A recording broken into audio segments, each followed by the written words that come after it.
നമസ്കാരം. എല്ലാ ഗുരുജനങ്ങൾക്കും ബന്ധുമിത്രാദികൾക്കും ശിഷ്യന്മാർക്കും ഒരായിരം നന്ദി നമസ്കാരം. ഞാൻ ഡോക്ടർ എം ഷിബു നാരായണൻ പമ്പായം.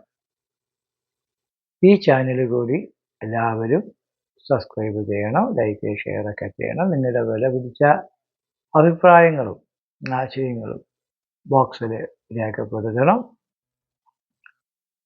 ഇന്ന് പറയാൻ പോകുന്നത് വേഴത്തിൻ്റെയും ശനിയുടെയും രാഹുവിൻ്റെയൊക്കെ സഞ്ചാരം കൊണ്ട് കുംഭരാശിക്കാർക്ക് ഉണ്ടാകുന്ന ഗുണങ്ങളും ദോഷങ്ങളുമാണ്. ഇത് കണ്ട് നിങ്ങൾ വിഷമിക്കരുത്. ഒരു ദോഷമൊക്കെ പറയുമ്പോൾ ആർക്കും വിഷമം തോന്നും. ഉള്ള സമാധാനവും കൂടെ പോയി ഇത് കേൾക്കേണ്ടിയിരുന്നു, ജോത്സ്യത്തിൽ പറയേണ്ടിയിരുന്നു എന്ന് വിചാരിക്കും. നിങ്ങളെ പറഞ്ഞ് വിഷമിപ്പിക്കുന്നതല്ല. നിങ്ങൾക്ക് കുഴപ്പമുണ്ട്, അവിടെ ഒരു കുഴി ഉണ്ടെങ്കിൽ ആ കുഴിയാണ്, നിങ്ങൾ ചാടാതിരിക്കാൻ നോക്കണമെന്ന് മാത്രം ഉള്ള ഉപദേശമാണ്, ഒരു ഉപദ്രവമല്ല.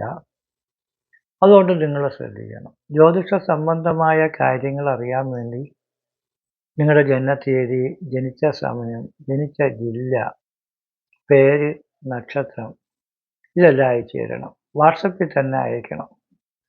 ഈ ഫീസും അടയ്ക്കേണ്ടതുണ്ട്.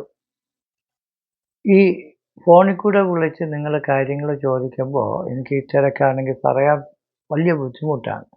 നമുക്ക് ജോലി കിട്ടൂ, പൈസ കിട്ടൂ, പ്രൊമോഷൻ കിട്ടൂ എന്നൊക്കെയാണ് ചോദിക്കുന്നത്. പക്ഷെ നിങ്ങളുടെ നാളോ ജാതകമോ ഒന്നും അറിയാൻ പറ്റാതെ പെട്ടെന്ന് എനിക്ക് പറയാൻ പറ്റും. അറിഞ്ഞാലും പെട്ടെന്ന് ജനിച്ചൊക്കെ നോക്കി പറയുന്നതായിരിക്കും നമുക്ക് നല്ലത്. അല്ലെങ്കിൽ എന്തെങ്കിലും ഞാൻ പെട്ടെന്ന് പറഞ്ഞിരുന്ന കാര്യങ്ങൾ ജാതകവുമായിട്ട് ബന്ധമില്ലാത്തതും ജീവിതമായിട്ട് ബന്ധമില്ലാത്തതായ കാര്യം പറഞ്ഞാൽ ഉള്ള വിശ്വാസവും കൂടെ നഷ്ടപ്പെടും. അതുകൊണ്ട് മെസ്സേജ് തന്നെ അയക്കേണ്ടതായിട്ടുണ്ട്.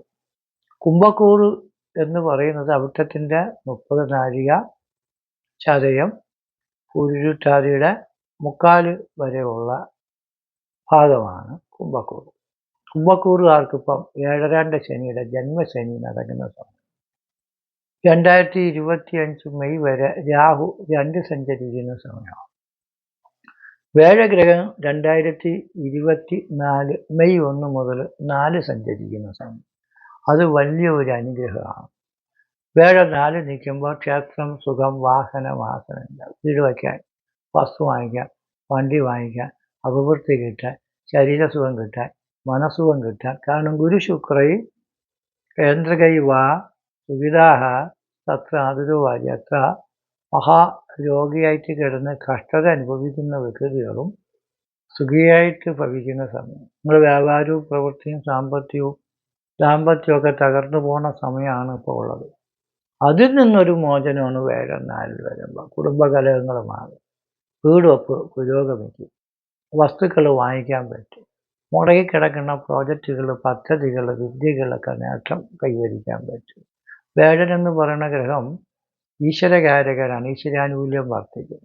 ക്ഷേത്രം, സുഖം, വാഹനമാസം, ക്ഷേത്രം, അമ്പലം വയ്ക്കാനും വീട് വയ്ക്കാനും സുഖം കിട്ടാനും വാഹനങ്ങൾ കിട്ടാനും പഴയ ഒരു വണ്ടി ഉണ്ടെങ്കിൽ കൊണ്ടുകൊടുത്തൊരു പുതിയ വണ്ടി വാങ്ങിക്കാനും ഇതൊക്കെ യോഗമുണ്ട്. പൈസ ഇല്ലാത്ത ഞങ്ങൾ എങ്ങനെ ഇതൊക്കെ ചെയ്യും എന്നൊരു ചോദ്യമാണ്. പൈസ ഉണ്ടെങ്കിലും ഇല്ലെങ്കിലും ഭാഗ്യം വരുമ്പോൾ ഇതൊക്കെ വന്നു ചേരും. അങ്ങനെയാണ് ഇപ്പോൾ ഭാഗ്യം തെളിഞ്ഞ് നിൽക്കുന്ന സമയം. പുണ്യക്ഷേത്രങ്ങളൊക്കെ സന്ദർശിക്കാൻ പറ്റുന്ന സമയം, അവസരം കിട്ടുന്ന സമയം. എത്ര മഹാരോഗിയായിട്ട് ബെഡിൽ നിന്ന് അഴിക്കാൻ പറ്റാതെ കിടക്കുന്ന ആൾക്കാരാണെങ്കിലും ചാടി എണീറ്റ് ഓടി നടക്കാൻ പറ്റുന്ന സമയം. അങ്ങനെ മനസ്സുഖവും ബുദ്ധി വർദ്ധിക്കും. ആലോചിക്കാതെ പ്രവർത്തിക്കുന്ന ആൾക്കാരാണെങ്കിലും അവർ പെട്ടെന്ന് ചിന്തിച്ച് മാത്രം ഒരു കാര്യം തീരുമാനിക്കാമെന്ന് തോന്നും. പുത്രരും നല്ല മക്കളും കുടുംബവും ഒക്കെ ഉണ്ടാകും. മക്കളില്ലാത്തവർക്കും മക്കളുണ്ടാകാൻ, പിള്ളേരുടെ സ്നേഹം ബഹുമാനമൊക്കെ ഉണ്ടാകാൻ, പിള്ളേർക്കും വിദ്യയും ധനവും വിവാഹവും ജോലിയൊക്കെ കിട്ടാൻ, അവരെ കൊണ്ട് വലിയ സന്തോഷവും സമാധാനവും നമുക്ക് കിട്ടാനും സ്നേഹം കിട്ടാനും ശരീരത്തിന് നല്ല ആരോഗ്യ സൗന്ദര്യമൊക്കെ കിട്ടി. കാല് മുറിക്കണം, കൈ മുറിക്കണം, കിഡ്നി മാറ്റണം, കരൾ മാറ്റണം എന്നൊക്കെ പറയുന്നവർക്ക് ഇതൊന്നും മാറ്റാതെ തന്നെ സുഖം കിട്ടാനും ദേഹസൗഖ്യം കിട്ടുന്നതാണ്. ശരീരത്തിൽ ദേഹം പോകണ ഒരു അവയവം നഷ്ടപ്പെട്ടു പോകുന്ന സമയം വരെ ആയിരുന്നു. അപ്പം അതൊക്കെ മാറി നമുക്ക് വലിയ സർജറിയൊന്നും ഇല്ലാതെ തന്നെ രക്ഷപ്പെടാനും അങ്ങനെ സമാധാനവും സന്തോഷവും ഒക്കെ കിട്ടും.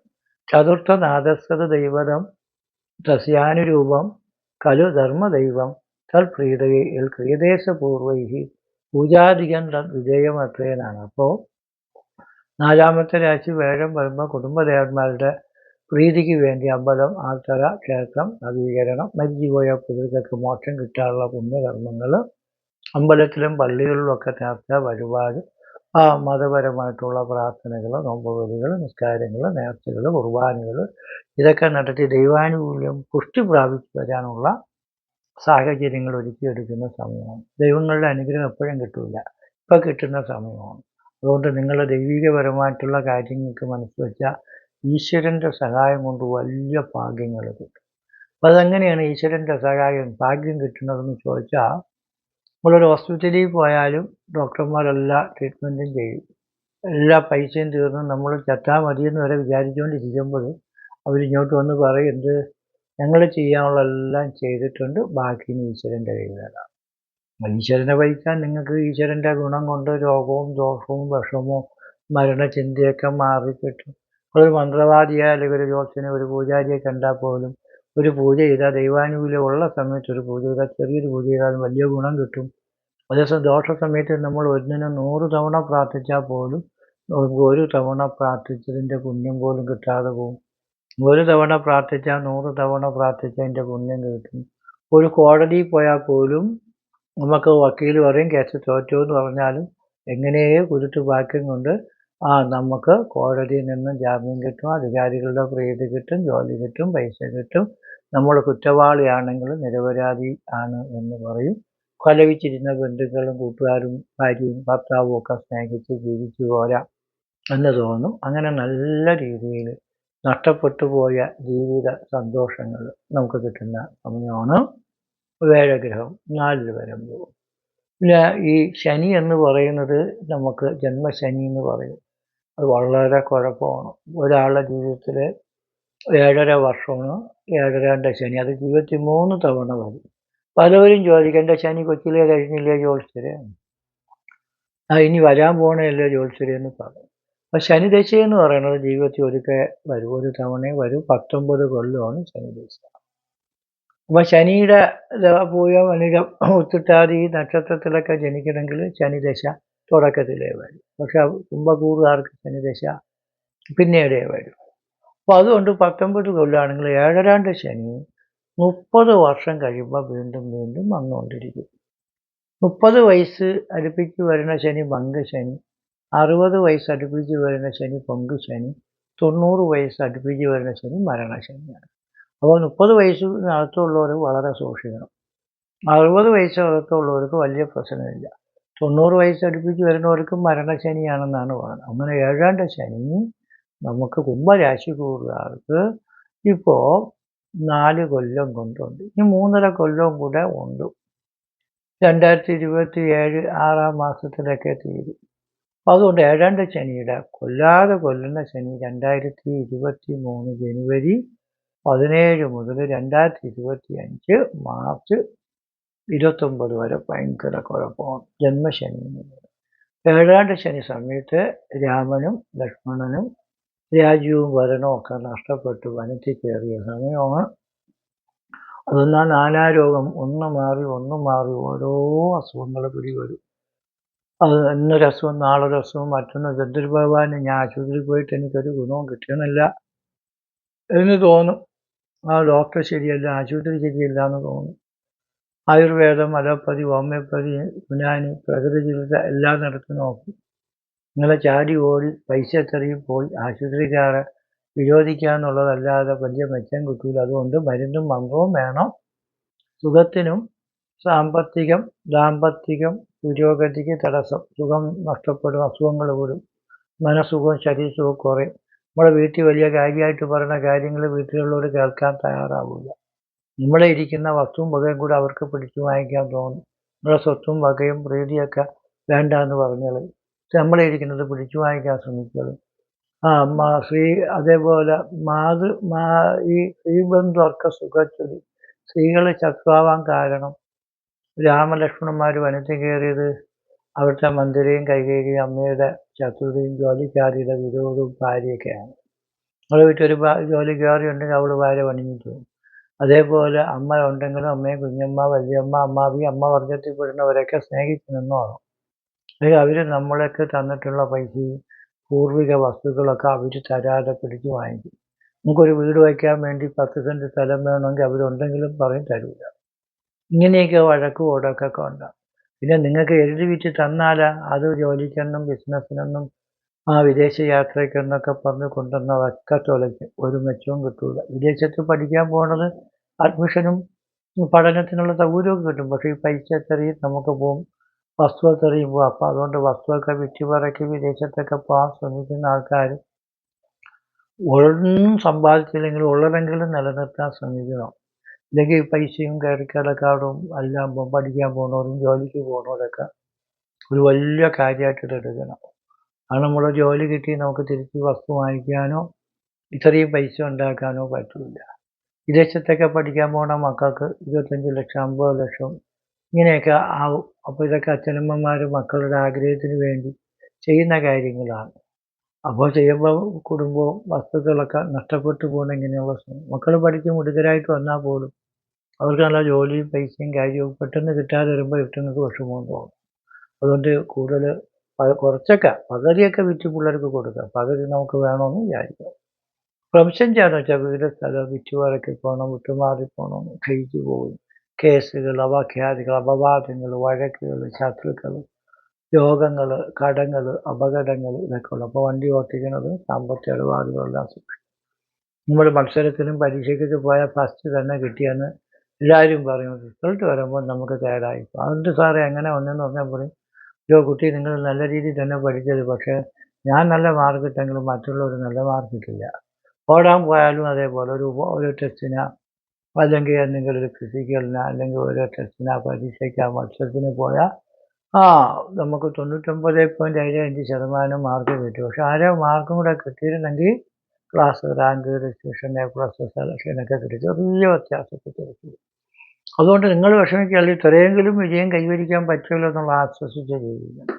ജാതകത്തിൽ നല്ല സമയമുണ്ടെങ്കിൽ കുഴപ്പങ്ങളൊന്നും ബാധിക്കില്ല. ജാതകത്തിൻ്റെ അടിസ്ഥാനത്തിൽ നമുക്ക് ദോഷങ്ങൾക്ക് ഈ ഗണപതി പൂജ, നവഗ്രഹ പൂജ, ഐശ്വര്യ പൂജ, ശത്രുസംഹാര പൂജ ഇതൊക്കെ ചെയ്ത് സരസ്വതി പൂജ, നവഗ്രഹ പൂജ, സന്താനങ്ങളുടെ ഐശ്വര്യത്തിനുള്ള സന്താന ഗോപാല മൂർത്തി പൂജ ഇതൊക്കെ ചെയ്യുമ്പോൾ വിഷമതകൾ. രാഹു 2 നിന്ന വിദ്യാസ്ഥാനത്താണ് രാഹു നിൽക്കുന്നത്. വിദ്യാ, കുടുംബം, ധനുവാണ് ജ്യോതിഷത്തിൽ 2. അപ്പോൾ വിദ്യയ്ക്ക് തടസ്സം, കുടുംബത്തിന് തടസ്സം. കുടുംബം എന്ന് വെച്ചാൽ ഒറ്റയ്ക്ക് ഒരാൾ കുടുംബമാവില്ല. അച്ഛനും അമ്മയും ഭാര്യയും ഭർത്താവും മക്കളും മരുമക്കളും കുഞ്ഞമ്മയും വല്യമ്മയും അമ്മൂമ്മയും അപ്പൂപ്പനും എല്ലാം ചേർന്നാണ് കുടുംബം. അപ്പോൾ ഈ കുടുംബസ്ഥാനത്ത് രാഹു നിൽക്കുമ്പോൾ അച്ഛൻ കലവിച്ചു പോവുക, മരിച്ചു പോവുക, മക്കൾ കലവിച്ചു പോവുക, മരിച്ചു പോവുക, ഭാര്യ കലവിച്ചു പോവുക, മരിച്ചു പോവുക, ഇങ്ങനെയൊക്കെയുള്ള കുടുംബ പ്രശ്നങ്ങൾ കുറച്ച് തല ഉയർത്തും. അതുകൊണ്ട് നമ്മൾക്ക് അവരോട് ചെയ്യാൻ പറ്റുന്ന ഒരു ഉപകാരം, നമ്മൾ വഴക്ക് പറഞ്ഞാൽ അവർക്കൊരു വിഷമം ഉണ്ടാകേണ്ട. അവരിഷ്ടത്തിന് ജീവിച്ചു. പിന്നെ വിളിച്ച് ഉപദേശം കൊടുക്കാം. ഉപദ്രവിക്കാനും വാശിക്കാനും. മക്കളെ ഇങ്ങോട്ട് വന്നാൽ, ഭാര്യയെ വിളിച്ച് ഇങ്ങോട്ട് വന്നാണ്, ഭർത്താവിനോട് ഇങ്ങോട്ട് വന്നാണ്, എനിക്ക് ഇങ്ങനെയൊക്കെയാണ് കാര്യങ്ങൾ പറയാൻ തോന്നുന്നത്. നിങ്ങൾക്ക് ഇഷ്ടമാണെങ്കിൽ നമുക്ക് അതേപോലെ പ്രവർത്തിച്ചാൽ നമുക്ക് നിലനിൽപ്പിന് ദോഷം വരില്ല. ഞാൻ പറഞ്ഞ നിങ്ങൾ കേൾക്കാതെയും നിങ്ങൾ പറഞ്ഞാൽ ഞാൻ കേൾക്കാതെയും വീട്ടിൽ അടിയുണ്ടാക്കി കോടതിയിലും പോയി വഴക്കും പോയി ജീവിതം തുലയ്ക്കുന്നത് ശരിയായ കാര്യമല്ല. നിങ്ങൾക്ക് ഇഷ്ടമാണെങ്കിൽ ഞാൻ പറയുക, അല്ലെങ്കിൽ നിങ്ങൾ പറയുന്ന കേട്ട് ഞാൻ ജീവിക്കാം എന്ന് പറഞ്ഞ് വിരോധമല്ല, സ്നേഹം കൊണ്ട് പരിഹാരം വരുത്തി ജീവിക്കുക. കുടുംബ പ്രശ്നങ്ങളെല്ലാം നമ്മളൊരു വാക്കുകൊണ്ട്, സംസാരം കൊണ്ട്, സ്നേഹം കൊണ്ട് മാറ്റിയെടുക്കും. ഇത് അങ്ങോട്ട് ചെന്ന് നിന്നിട്ട് പോയി കേസും വഴക്കും ഓടക്കും, ഭാര്യ കലവിച്ചിട്ട് കുടുംബ കോടതി കേസ്, ഭർത്താവ് കലവിച്ചിട്ട് ഭാര്യയ്ക്കെതിരെ കേസ്, ഇങ്ങനെ കുടുംബ ബന്ധങ്ങൾ തകരാതെ സൂക്ഷിക്കും. അതുപോലെ അധ്യാപകരും ഉദ്യോഗസ്ഥന്മാരൊക്കെ സൂക്ഷിക്കും. പിള്ളേരെ വഴക്ക് പറഞ്ഞാൽ പിള്ളേർ കലവിക്കുകയും മരിക്കും. പിന്നെ അധ്യാപകൻ്റെ ജോലി ഇപ്പോൾ ഒരു പട്ടിയും കുട്ടിയും ഉണ്ടെങ്കിൽ സ്കൂൾ വരെ പൂട്ടിപ്പോകും. പിന്നെ നമുക്ക് ശരിക്കും ചെറിയ കാര്യങ്ങൾക്ക് ഒരു ഉദ്യോഗസ്ഥനാണെങ്കിൽ ഒരു പ്രതിയെ പിടിച്ചുകൊണ്ട് പോയാൽ, അല്ലെങ്കിൽ ഒരു പോലീസുകാരനാണെങ്കിൽ അവൻ കയറി തൂങ്ങിച്ചേർത്താൽ അത് പ്രശ്നം. ഒരു ബാങ്ക് മാനേജരാണെങ്കിൽ അയാൾ ഇതേപോലെ ജപ്തിക്ക് പോയാലും വില്ലേജ് ഓഫീസറായിരുന്നാലും പഞ്ചായത്ത് ഓഫീസറായിരുന്നാലും അവിടെ ചെന്ന് കൂന്നൊക്കെ പറഞ്ഞാൽ അത് നമ്മളെ മുമ്പ് ചെന്ന് ഒറ്റയ്ക്കാവും, നമ്മളാണ് മരണത്തിന് കാരണമായതെന്ന് പറയും. അങ്ങനെ നിങ്ങൾക്ക് വലിയ ശാപവും വിരോധവും ഉദ്യോഗത്തിൻ്റെയും അധികാരത്തിൻ്റെയും പവർ ഉപയോഗിച്ച് സാധാരണക്കാരൻ്റെ മണ്ടേ കുതിരയേറാൻ ചെന്നാൽ അവർ വല്ലതും ചെയ്തു കഴിഞ്ഞാൽ നിങ്ങളുടെ കുടുംബം തകർന്ന് നശിച്ചു പോകും. 7 തലമുറയോളം നശിക്കുമെന്നാണ്.